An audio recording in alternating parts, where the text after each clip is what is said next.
महमूद गजनवी ने सोमनाथ के मंदिर पर कब आक्रमण किया? 1025-26 में। महमूद गजनवी ने 1025-26 ईस्वी में सोमनाथ मंदिर पर आक्रमण किया। उस समय भीमदेव प्रथम नामक शासक उस क्षेत्र पर शासन कर रहा था। उसने सोमनाथ मंदिर से 20 लाख दिनार की संपत्ति लूटी थी। इस दौरान उसने हिंदू देवी देवताओं, विशेषकर भगवान शिव की मूर्तियों को क्षतिग्रस्त कर दिया था।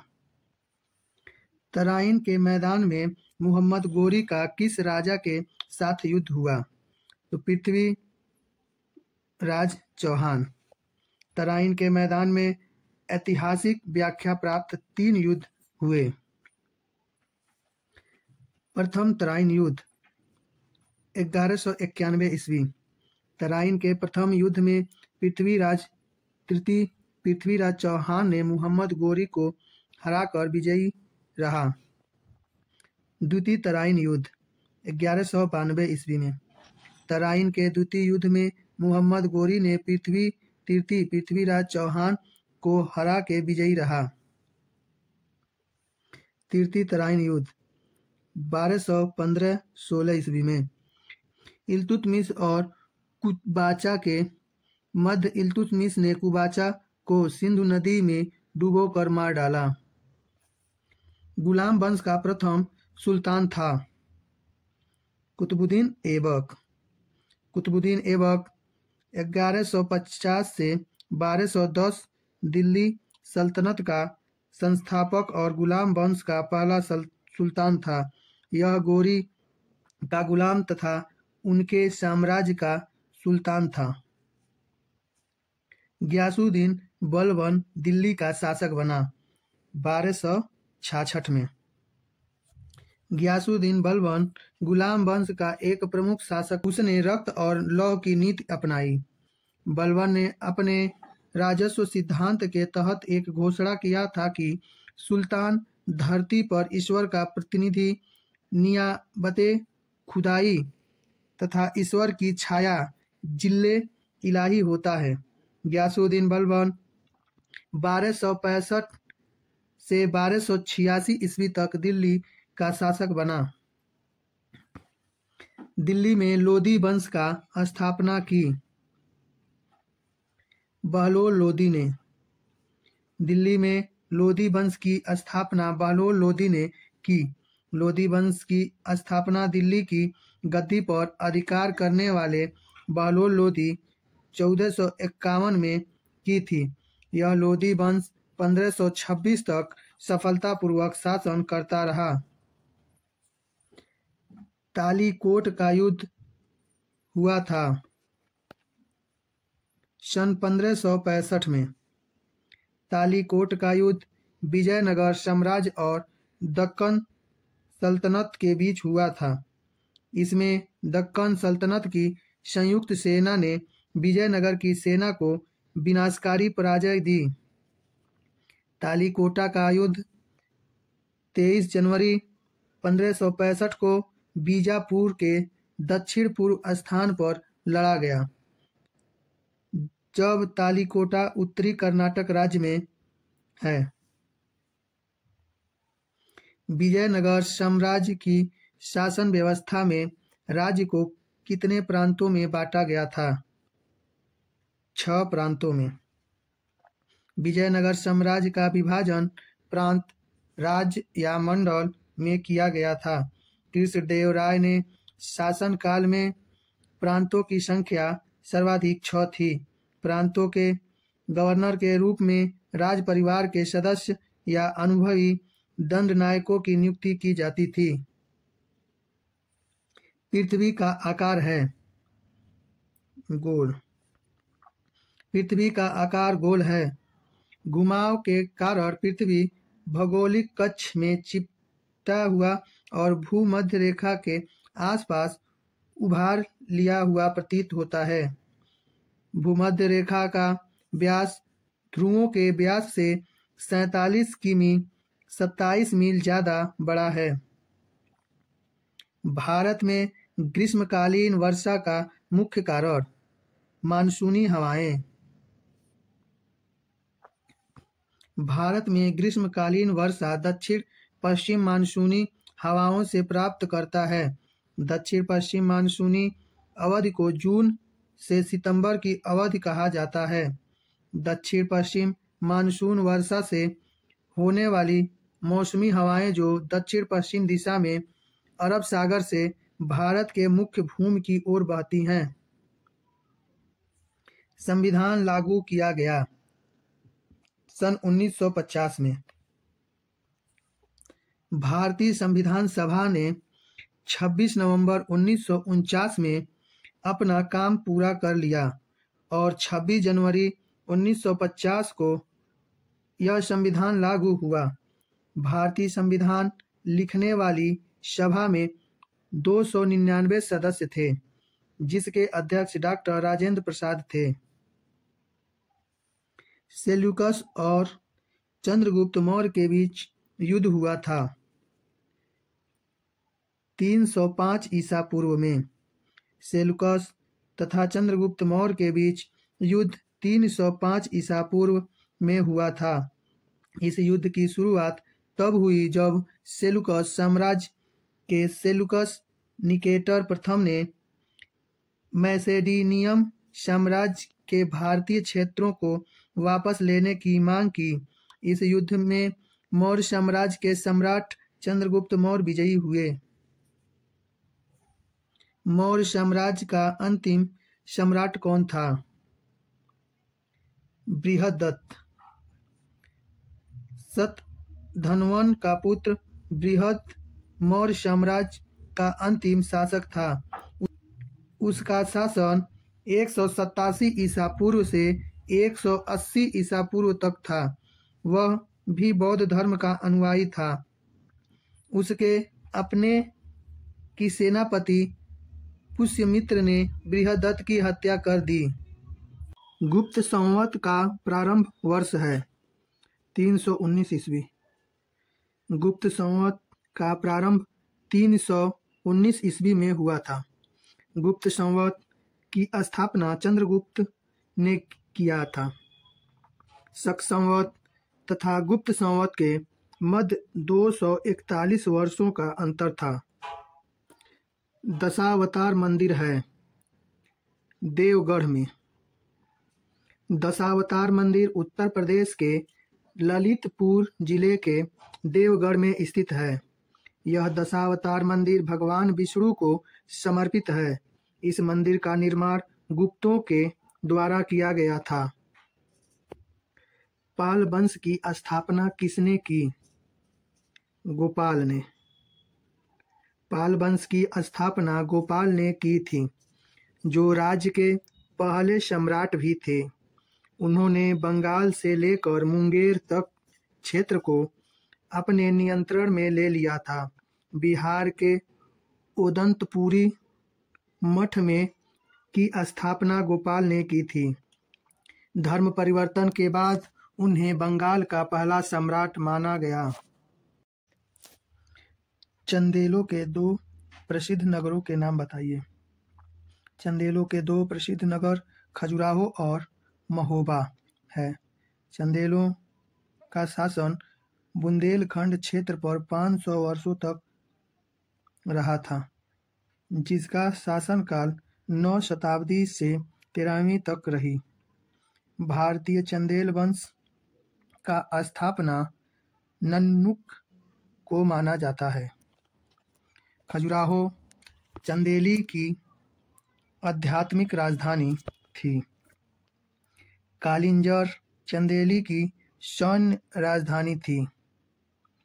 महोबा चंदेली की सांस्कृतिक राजधानी थी। राजपूत काल के 4 प्रमुख कवियों के नाम बताइए।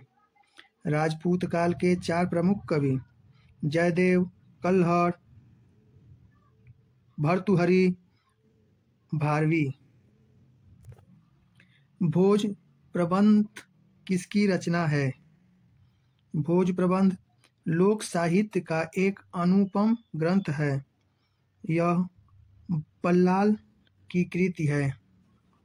इसकी रचना गद्य पद्यात्मक है। यह मालवा के राजा भोज की जीवन का एक काल्पनिक वृत्तांत है। इस ग्रंथ में भोज और उनके दरबार के बारे में कई दिलचस्प किंवदंतियां शामिल हैं। प्रयाग प्रशस्ति के रचयिता कौन थे? समुद्रगुप्त के दरबारी कवि और मंत्री हरिसेन ने इलाहाबाद स्तंभ शिलालेख या प्रयाग प्रशस्ति की रचना की। यह शिलालेख समुद्रगुप्त की प्रस्तुति है और इनमें समुद्रगुप्त की विजय और गुप्त साम्राज्य की सीमाओं का उल्लेख है। प्रयाग प्रशस्ति रचना संस्कृत में हुई थी। मौर्य वंश का संस्थापक कौन था? चंद्रगुप्त मौर्य मौर्य वंश के संस्थापक थे। इन्होंने 322 ईसा पूर्व में मौर्य साम्राज्य की स्थापना की। चाणक्य चंद्रगुप्त मौर्य के गुरु थे। चाणक्य को कौटिल्य के नाम से भी जाना जाता है। अर्थशास्त्र राजनीतिक शास्त्र कौटिल्य द्वारा रचित ग्रंथ है। चंद्रगुप्त ने आचार्य चाणक्य की सहायता से नंद वंश को पराजित कर मौर्य साम्राज्य की स्थापना की। कुतुबुद्दीन ऐबक ने अपने शासनकाल में किन दो मस्जिदों का निर्माण कराया? कुतुबुद्दीन ऐबक ने अपने शासन निम्नलिखित दो मस्जिदों का निर्माण कराया था। कुब्बल उल इस्लाम मस्जिद नई दिल्ली। इस मस्जिद का निर्माण 1197 में रायपीथौरा किले के पास कराया था। कुतुब मीनार नई दिल्ली। कुतुब मीनार विश्व की एक बेहतरीन स्मारक है। दिल्ली के पहले मुस्लिम शासक कुतुबुद्दीन ऐबक ने 1200 ईस्वी में निर्माण कार्य शुरू कराया, किंतु 1638 में फिरोज शाह तुगलक ने 5वीं और अंतिम मंजिल बनवाई थी।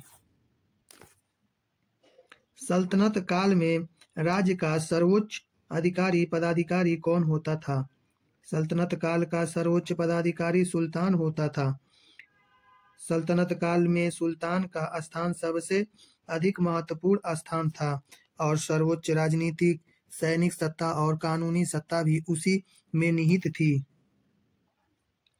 हिम नदियों के अपरदन से भी आकार की घाटी किस आकार में बदल जाती है?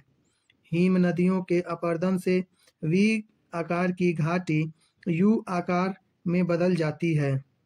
हिम नद स्थापित वी आकार की नदी घाटियों में विकसित होता है, जहां एक सपाट तल और खड़ी पक्षों के साथ यू आकार की घाटी बनने के लिए बर्फ आपस की चट्टानों को मिटा देते हैं।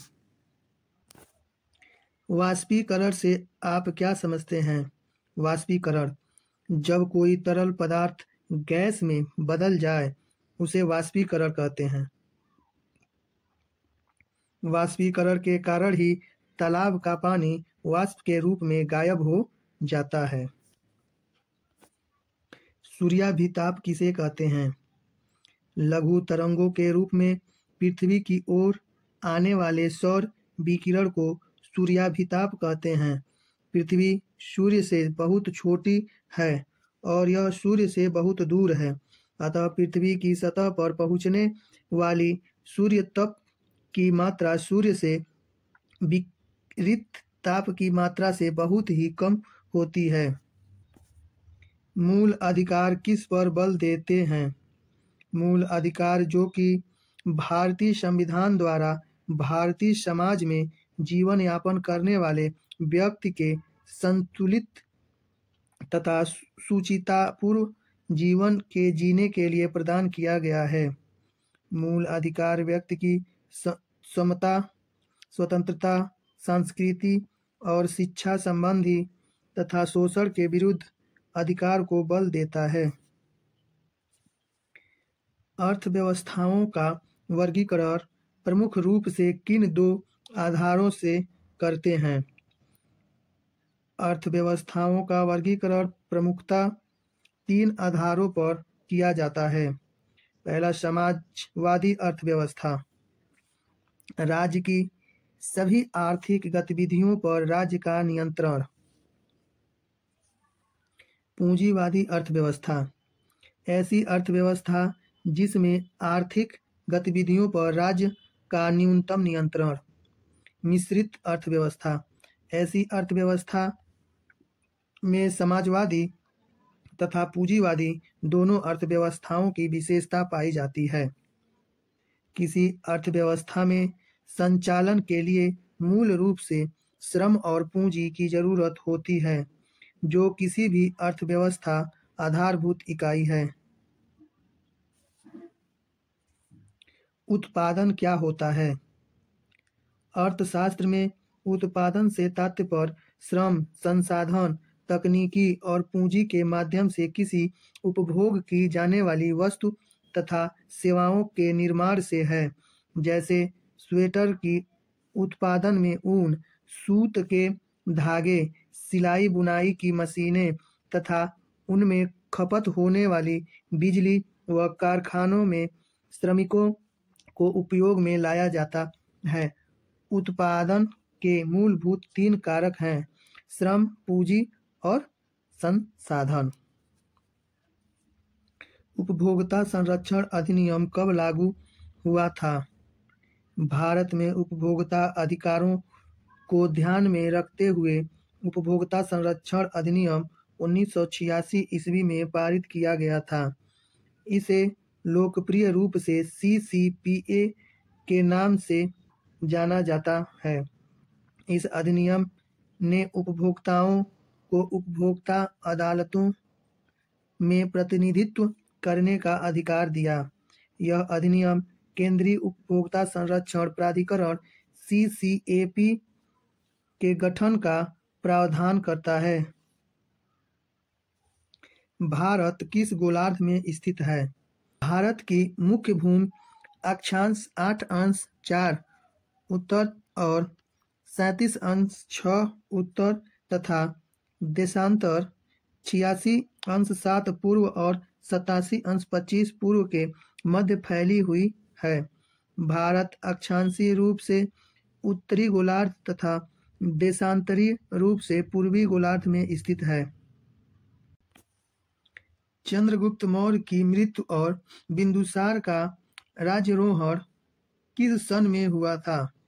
चंद्रगुप्त मौर्य नंद वंश की अंतिम शासक घनानंद का सहारक तथा मौर्य वंश का संस्थापक था। बौद्ध परंपरा के अनुसार चंद्रगुप्त मौर्य एक क्षत्रिय था, जबकि ब्राह्मणवादी परंपरा के अनुसार उसका जन्म नंद दरबार की एक शूद्र कन्या से हुआ था। चंद्रगुप्त मौर्य ने चाणक्य कौटिल्य की सहायता से अंतिम नंद शासक घनानंद को पराजित कर 25 वर्ष की आयु में 322 BC ईसा पूर्व में मगध का सिंहासन प्राप्त किया तथा उसने पहली बार अखिल भारतीय साम्राज्य की स्थापना की। 305 BC में सेलुकस निकेटर को पराजित किया तथा कंधार, काबुल, हेरात, बलूचिस्तान व पंजाब क्षेत्र को मगध में मिला लिया।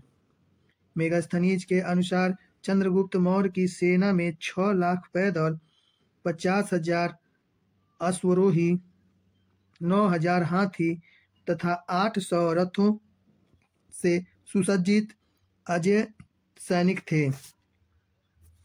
वर्ष 297 ईसा पूर्व में चंद्रगुप्त मौर्य के कर्नाटक के श्रावण बेलगोला पर्वत पर जैन परंपरा की संलेखना विधि उपवास रखकर प्राण त्यागना के द्वारा प्राण त्याग के उपरांत उसके पुत्र बिंदुसार का राज्यारोहण हुआ।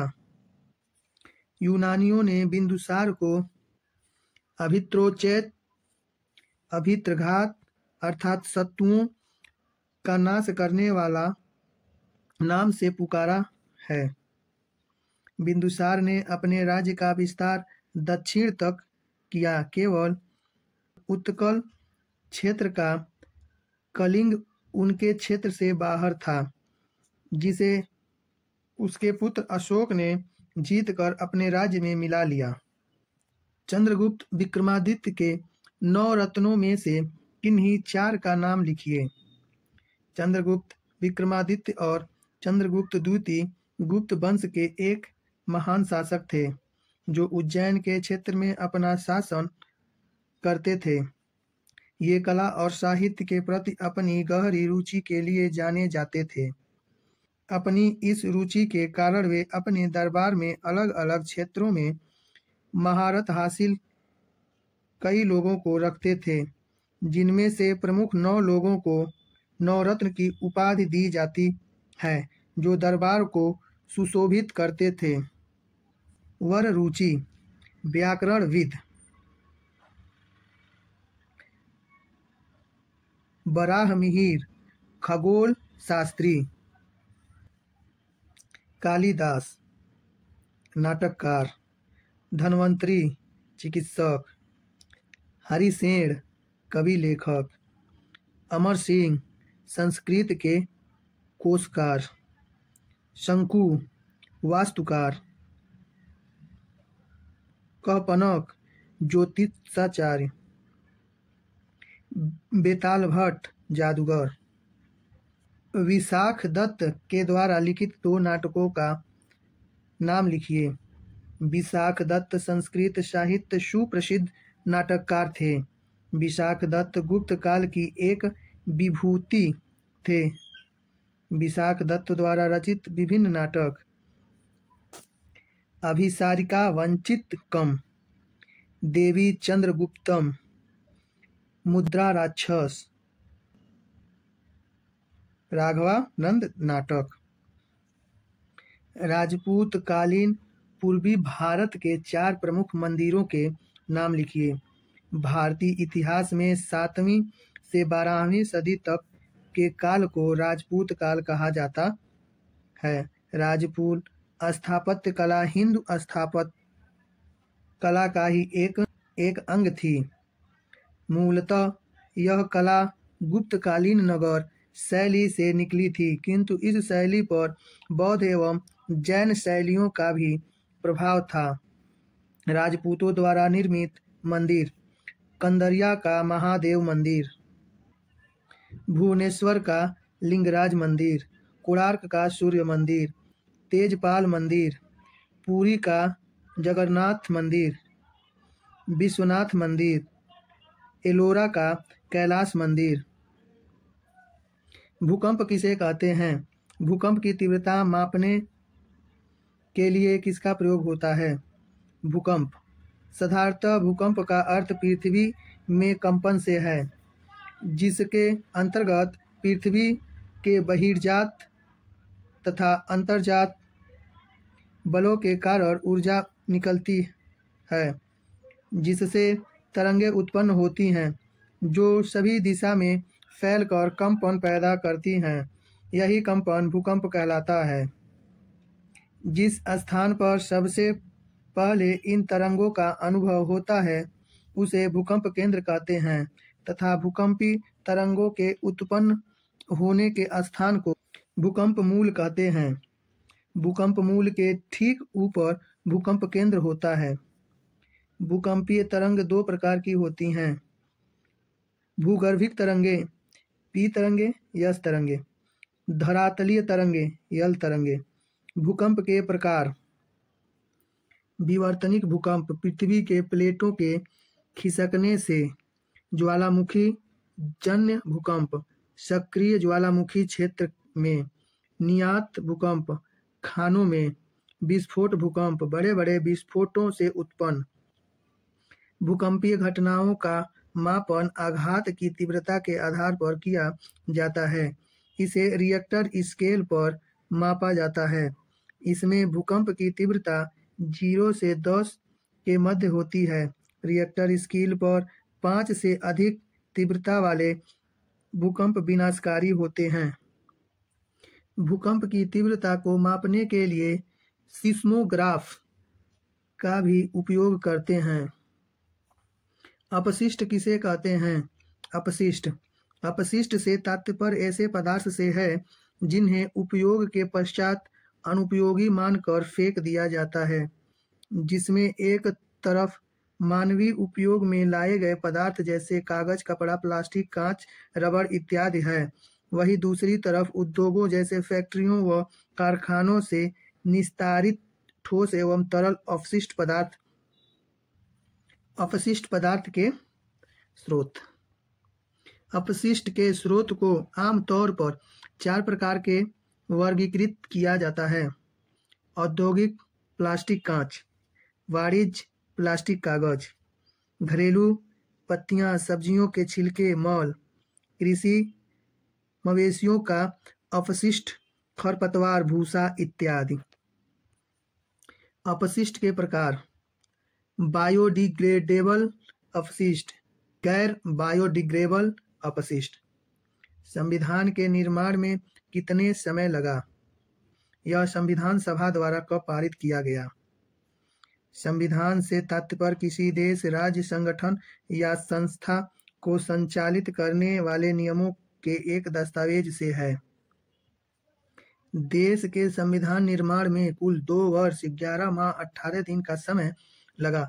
संविधान निर्माण की प्रक्रिया 9 दिसंबर 1946 को संविधान सभा के सबसे वरिष्ठ व्यक्तित्व डॉक्टर सच्चिदानंद की अस्थायी अध्यक्षता में शुरू हुई, जिसकी अस्थायी अध्यक्षता 11 दिसंबर 1946 को डॉक्टर राजेंद्र प्रसाद को सौंपी गई।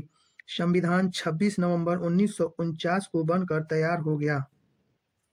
इस अवधि के दौरान 165 दिनों में 11 सत्र आयोजित किए गए।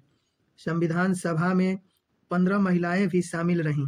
संविधान को हमारे देश में 26 जनवरी 1950 को लागू कर दिया गया। संविधान निर्माण के क्रमिक चरण: संविधान सभा का गठन 6 दिसंबर 1946। संविधान सभा की पहली बैठक 9 दिसंबर 1946। अस्थायी अध्यक्षता: डॉक्टर राजेंद्र प्रसाद अस्थायी सदस्य नियुक्त 11 दिसंबर 1946। उद्देश्य प्रस्ताव का प्रस्तुतिकरण डॉक्टर जवाहरलाल नेहरू 13 दिसंबर 1946। राष्ट्रीय ध्वज अपनाया गया 22 जुलाई 1947। देश आज़ाद 15 अगस्त 1947। मसौदा समिति 29 अगस्त 1947। संविधान पारित और अपनाया गया 26 नवंबर 1949। संविधान सभा की अंतिम बैठक 24 जनवरी 1950। संविधान लागू 26 जनवरी 1950। मौलिक अधिकार किसकी निरंकुशता पर रोक लगाते हैं? मौलिक अधिकार को भारतीय संविधान के आधार के रूप में जाना जाता है। इसे संविधान के भाग 3 में उल्लेखित किया गया। मौलिक अधिकार कार्यपालिका और विधायिका को निरंकुश बनाने से रोकते हैं तथा राज्य के अनुचित हस्तक्षेप को रोकते हैं। भारतीय संविधान में प्रदत्त मौलिक अधिकार: अनुच्छेद 14 से 18 समानता का अधिकार, अनुच्छेद 19 से 22 स्वतंत्रता का अधिकार, अनुच्छेद 28 से 24 शोषण के विरुद्ध अधिकार, अनुच्छेद 25 से 28 धार्मिक स्वतंत्रता का अधिकार, अनुच्छेद 29 से 30 संस्कृत और शिक्षा का अधिकार, अनुच्छेद 32 संवैधानिक उपचारों का अधिकार। मूल अधिकारवाद योग्य है। राज्य इस पर युक्त प्रबंध लगा सकता है। ये राज्य के एक पक्षीय निर्णय के प्रति उपलब्ध है। उन्हें सर्वोच्च न्यायालय द्वारा सुरक्षा की गारंटी प्रदान की जाती है। ये देश में लोकतांत्रिक व्यवस्था स्थापित करते हैं। ये व्यक्तिगत स्वतंत्रता के रक्षक हैं। देश में विधि के शासन को सुनिश्चित करते हैं। विकसित अर्थव्यवस्था और विकासशील अर्थव्यवस्था से आप क्या समझते हैं? विकसित अर्थव्यवस्था वाले देशों की प्रति व्यक्ति आय उच्चतम होती है। एक विकसित अर्थव्यवस्था आमतौर तृतीयक एवं द्वितीयक क्षेत्र में समृद्ध होता है। उच्च आय वाले देशों में कम जनसंख्या वृद्धि से सामाजिक और आर्थिक समस्याएं पैदा होने की संभावना रहती है। विकसित अर्थव्यवस्था में निवेश की उच्च दर होती है तथा उत्पादकता भी उच्च होती है। विकसित अर्थव्यवस्था में वहाँ की न्यूनतम जनसंख्या कृषि पर आधारित होती है। संयुक्त राज्य अमेरिका, ब्रिटेन, फ्रांस आदि। विकासशील अर्थव्यवस्था वाले देशों की प्रति व्यक्ति आय न्यूनतम होती है। एक विकासशील देश आमतौर पर कृषि प्रधान होता है। इसकी लगभग 2/3 भाग जनसंख्या कृषि से जुड़ी होती है। विकासशील अर्थव्यवस्था वाले देशों में उच्च जनसंख्या वृद्धि दर से उनके विकास को धीमा कर देती है। विकासशील देशों में पूंजी की कमी, राष्ट्र और प्रति व्यक्ति आय के निम्न स्तर के कारण बचत और निवेश के उद्देश्यों में कमी आती है। वांछित निवेश के कमी के कारण पूंजी निर्माण में वृद्धि नहीं होती, जैसे भारत, पाकिस्तान, बांग्लादेश आदि। भारतीय अर्थव्यवस्था की 3 आधारभूत विशेषताएं लिखिए। भारतीय अर्थव्यवस्था एक विकासशील कृषि प्रधान अर्थव्यवस्था है। भारतीय अर्थव्यवस्था में कृषि रोजगार का मुख्य साधन है। भारतीय अर्थव्यवस्था की विशेषताएं: प्रति व्यक्ति निम्न आय, ग्रामीण अर्थव्यवस्था, औद्योगिक पिछड़ापन, जनसंख्या का भार, पूंजी का अभाव, उच्च बेरोजगारी दर, आर्थिक विषमता, परिवहन व संचार साधनों का अभाव। भारतीय अर्थव्यवस्था पूंजीवाद और समाजवाद का समायोजन अर्थात मिश्रित अर्थव्यवस्था है, जहां पर आर्थिक गतिविधियों पर राज्य व पूंजीपतियों दोनों का नियंत्रण होता है। अगर ये सेशन आप लोगों को अच्छा लगा हो तो लाइक करें, सब्सक्राइब करें और अपने यार दोस्तों में भेजें।